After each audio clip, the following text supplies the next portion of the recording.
जय माता दी। दोस्तों, इस पोस्ट में शेयर कर रहे हैं नवरात्रि कन्या पूजन की सरल विधि और सामग्री।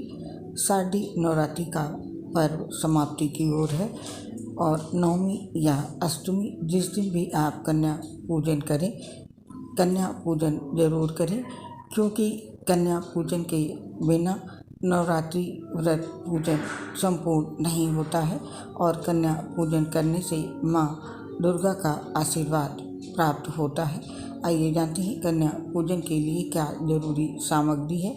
जल। सबसे पहले कन्याओं के पैर धोए जाते हैं। कन्याओं के पैर धोने के लिए साफ जल रख लें। आप गंगा जल से भी कन्याओं के पैर धो सकते हैं और साफ कपड़ा।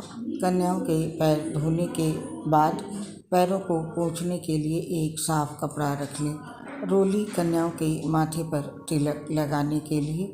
चावल। कन्याओं के माथे में भी अक्षत लगाने के लिए। कलावा।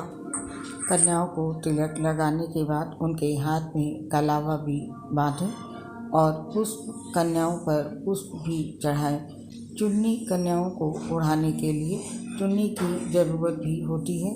फल। आप अपने इच्छा अनुसार फल कन्याओं को खिला सकते हैं।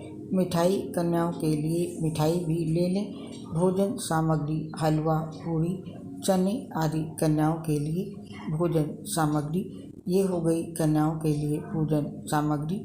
और अब जानते हैं कन्या पूजन विधि। नवरात्रि में 9 कन्याओं को माँ दुर्गा के 9 स्वरूपों का प्रतीक माना जाता है।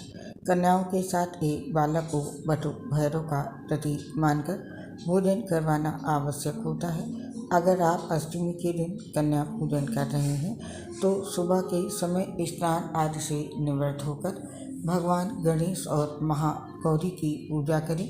वहीं अगर आप नवमी पर कन्या पूजन कर रहे हैं तो गणेश जी की पूजा करने के बाद माँ सिद्धिदात्री की पूजा करें।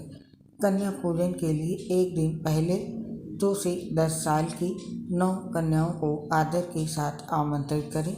गृह प्रवेश पर कन्याओं पर पुष्प वर्षा कर स्वागत करना चाहिए। इसके साथ ही माँ दुर्गा के 9 नामों का जयकारा लगाना चाहिए।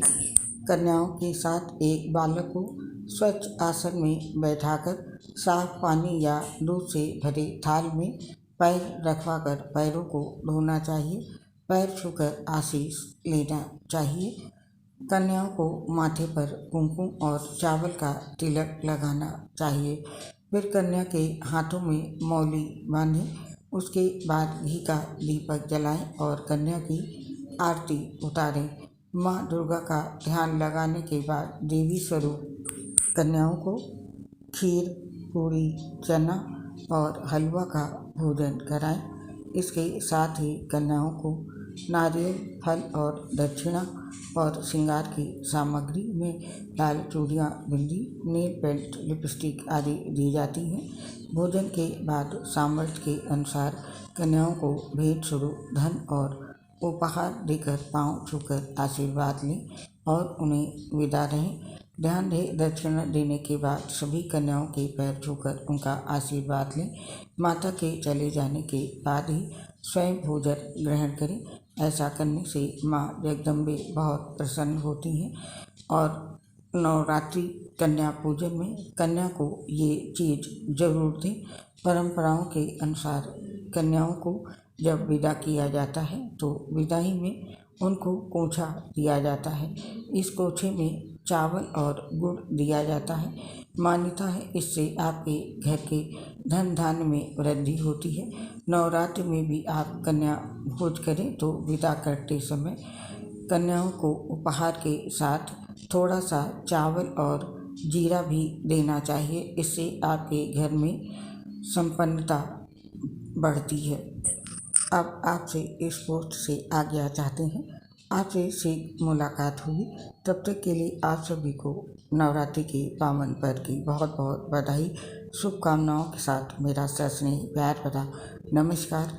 जय माता दी।